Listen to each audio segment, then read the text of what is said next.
What were your dealings with Gordon OBrien? My dealings with Gordon OBrien were, he was a suspect in a lot of things that we were looking into at the time.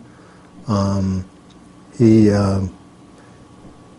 had hung out in Raynham before. One of his previous crimes he was convicted of was in Raynham back in the late 70s, really the middle 70s, I guess.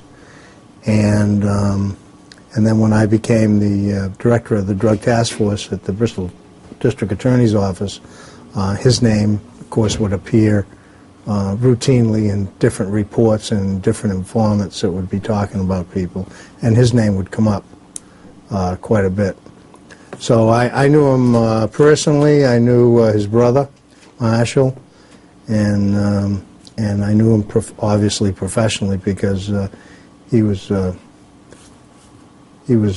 sought-after criminal at that time in Bristol County. Why was he sought after?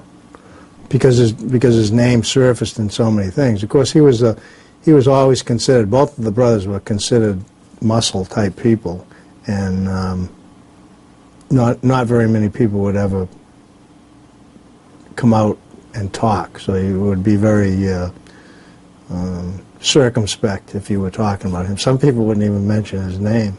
Why? They're afraid of him. Well, you've dealt with a lot of bad guys. You've been on the job for, what, 37 years now? Yes. How does he rate? How does he compare to other people you've dealt with? Oh, I would have to rate him right at the top as far as being, if there was a bad meter, he would be right at the top.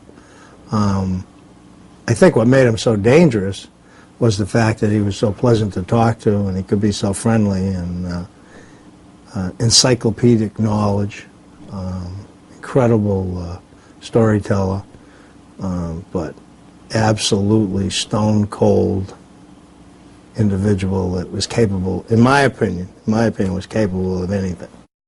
He believed, and from the information that I dealt with the people I was dealing with those years, that he was sort of the middleman between the Providence people and the Boston people. He had really close connections to St. Laurent and to Frank Salem. So, when you say close connections to particularly Frank Salemi, to your knowledge, they interacted? According to Gordon, they did. You know, according to what I spent a lot of time talking to Gordon. We played the game that police and bad guys play all the time. He was trying to figure out what I was doing, and I was trying to figure out what he was doing. So I spoke to him quite a bit. Spoke to people in his family. I spoke to people that he'd been dealing with, and that was his niche, so to speak, in organized crime. He would say he could take care of things on either side of the border. Well, obviously, as an O'Brien, he wasn't exactly going to get his button anytime soon. So, how did based on your knowledge, how did the wise guys use Gordon OBrien in this area? Well, I don't think there's any question that he was muscle. I mean, nobody in even this situation here. I don't think a lot of these people would be talking to the FBI if Gordon OBrien was around. Because they'd be scared. Of course, and rightly so.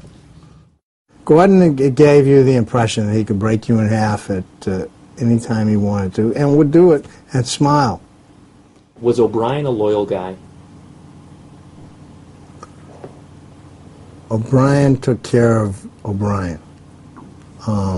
If being loyal to the particular group he was with at the time meant that he could take care of himself that way, he would do that.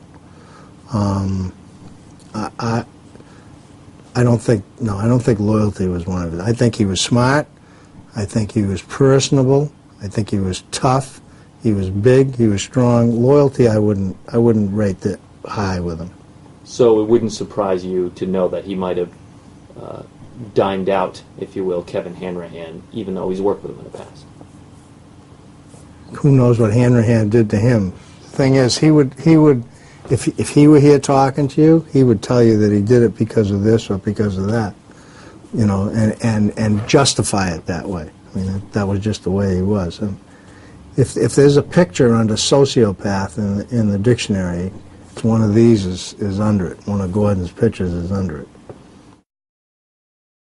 Is southeastern Mass a safer place with Gordon OBrien dead? No question, it's safer and there's less dope moving around. He in his day, he moved a lot of material. I say had he not started using so badly himself, I seriously doubt that we would have caught him, because he was smart. He didn't use the phone much. If you come in here and told me that they got him on a phone talking with somebody, I would be very, very strict. I would suspect that very much. What do you know about Kevin Hanrahan? Just through, you know, general police reports. I didn't deal with him like I dealt with Marshall and Gordon over the years, but he was, I know Gordon considered him pretty much an equal. In what way? That they were both people to be seriously respected in his world.